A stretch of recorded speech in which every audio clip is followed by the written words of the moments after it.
asalaamaaleykum suñ mbokk ak xarit yi ñuy seetaan ñoo ngi leen di nuyu di leen bëggee di leen dalalaat jàmm ci seen canal YouTube bii di Gueye Studio ñëw nañ pour defal leen beneen vidéo tey bi nag dafa jëm ci li nga xam ni mooy thème sombre nan lañ koy activer ci Instagram. boo xoolee lii nii mu ñuule xam nga YouTube yu bari boo xoolee lii day weex léegi ni ñu ko réglé mu ñuul nii nag mooy thème sombre ñu amoon benn abonné nag bu ñu doon laaj nan lañ koy activer ci Instagram. ma ni ko woon léegi dinaa si def vidéo comme ça nga xamaale ko keneen ku soxla lu mel noonu tey bu duggee ci canal bu seetaanee mu mën a xam Instagram am nan lay régler thème sombre bi. thème sombre nag bu ngeen ko déggee li ko tax a jug mooy boo xoolee application yu bari wala fu bari si téléphone yi soo si duggee day weexaay boobu nag boo si dee yàgg day yàq ay bët. thème sombre bii nag di nga ko manti xool lu yàgg te moo gën si ay bët parce que gis nga ni mu ñuulee nii. léegi nag nan la ñu koy defee si YouTube wonoon naa leen ko même Facebook tamit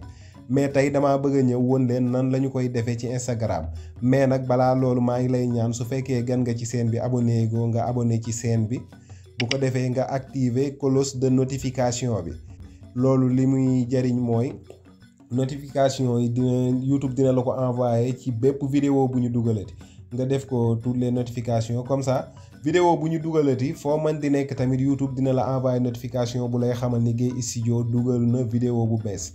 soo ci paree bul fàttee nga aimer vidéo bi lii lépp nag soo ko defee c'est gratuit maanaam doo si fay dara kon nag comme ni ñu leen ko waxee léegi dañuy ànd ñu dem ñu won leen nan la ñuy régler thème sombre ci Instagram ñu dem te ñëw.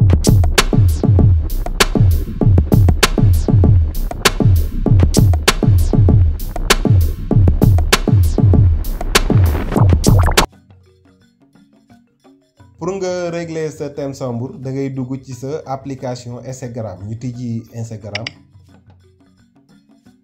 après nga ñëw fii ci suuf fii sa logo di nekk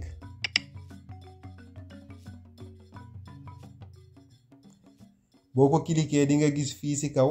3 barres yi nekk à droite nga cliquer ko bu ko defee nga wàcc ci suuf di nga gis paramètres.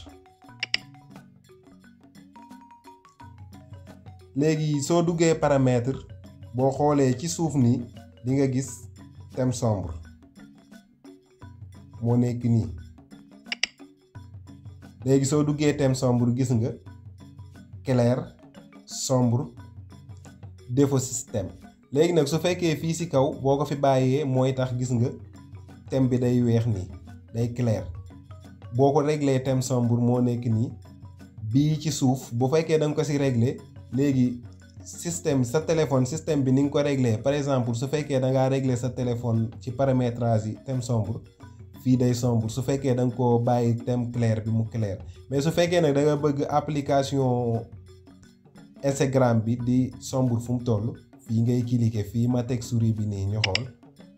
voilà gis nga léegi ñuul na bu dee da nga ko bëgg a yóbbuwaat thème clair moo nekk nii ci kaw bu fekkee da ngaa cliquer thème clair. gis nga mu weex soo ko indee thème sombre voilà kon yaakaar naa ni nii la ñu koy régler c'est très simple am nañ yaakaar ni vidéo bi dina leen jariñ di ngeen ci kontaan su fekkee noonu la demee li ñu koy xamal mooy da ngay aimer vidéo bi te bu leen ko fàttee partager ci seeni réseaux sociaux bu ko defee keneen ku soxla lu mel nii mën koo topp ba ñëw ci YouTube bi jariñu ci. ñu ngi leen di jox rendez-vous balaa yàgg ci yeneen bagage ma lay fàttali su fekkente ni abonné ko nga abonné ci chaîne bi te activer cloche de notification bi jàmm ak jàmm ba beneen yoon tawfeex